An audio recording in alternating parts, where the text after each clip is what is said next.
ជំរាបសួរនិងសួស្តីបងប្អូនទាំងគ្នាស្វាគមន៍ជាថ្មីមកកាន់ Channel កណ្ដាល iOS វីដេអូនេះខ្ញុំនឹងបង្ហាញបងប្អូនទាំងគ្នាពីរបៀបបដូរកាក់វិញ point ទៅជាកាតទូរស័ព្ទគ្រប់ប្រព័ន្ធតែម្ដងតោះអញ្ចឹងយើងទៅអនុវត្តបងប្អូនគ្នាតែម្ដងអញ្ចឹងយើងចុចបើក app Wingbank របស់យើងមកបន្ទាប់មកទៀតបងប្អូនចុចកន្លែងសញ្ញាកាក់វិញ point របស់យើងមក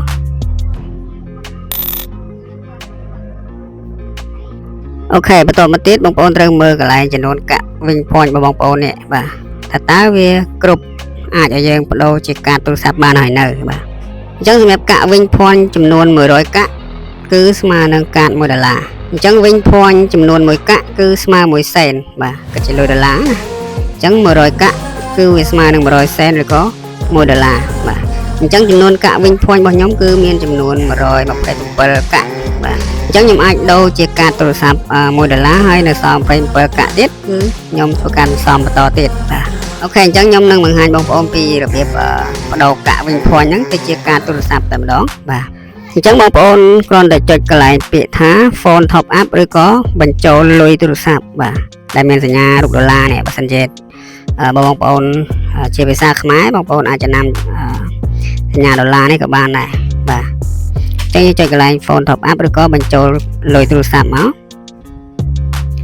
អញ្ចឹងមកដល់កន្លែងនេះបងប្អូនប្រកាសជាឃើញមានអីប្លែកហើយបាទចំណុចដែលប្លែកនោះគឺត្រង់ប្រព័ន្ធ smart ឬក៏ប្រព័ន្ធផ្សេងទៀតក្រៅពី SIM card គឺ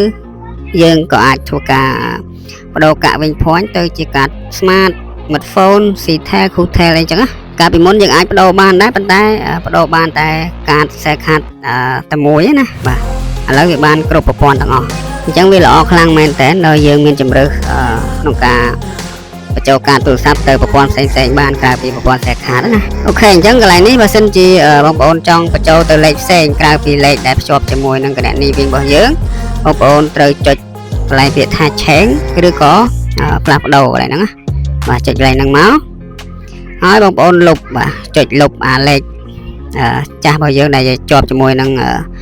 គណនីវិញណាបាទយើងលុបដាក់លេខផ្សេងមកយើងចង់បញ្ចូលទៅលេខណាយើងដាក់លេខនោះមកបាទអូខេខ្ញុំចុចលុបកន្លែងនេះសិនលុបមកទុកទៅលេខ01ហើយយើងបន្ថែមបន្ទុយលេខរបស់យើងមកបាទអញ្ចឹងខ្ញុំវាយលេខទូរស័ព្ទរបស់ខ្ញុំសិនអូខេបន្តមកទៀតយើងចុចពាក្យថា confirm ឬក៏បញ្ជាក់ជាភាសាខ្មែរបាទអង់គ្លេសក៏ដាក់ថា confirmកន្លែងនេះខ្ញុំវាយ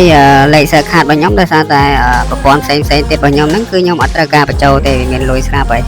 អញ្ចឹងខ្ញុំបញ្ចូលលេខ SIM card តែហ្មងទៅបាទកុំឲ្យបងប្អូនយល់ច្រឡំថាយើងបញ្ចូលបានតែ SIM card អញ្ចឹងណាខ្ញុំបញ្ជាក់កន្លែងហ្នឹងណាអូខេបន្តមកទៀតបន្ទាប់ពីយើងវាយលេខទូរស័ព្ទហើយយើងចុចបញ្ជាក់ឬក៏ confirm ហើយយើងចុច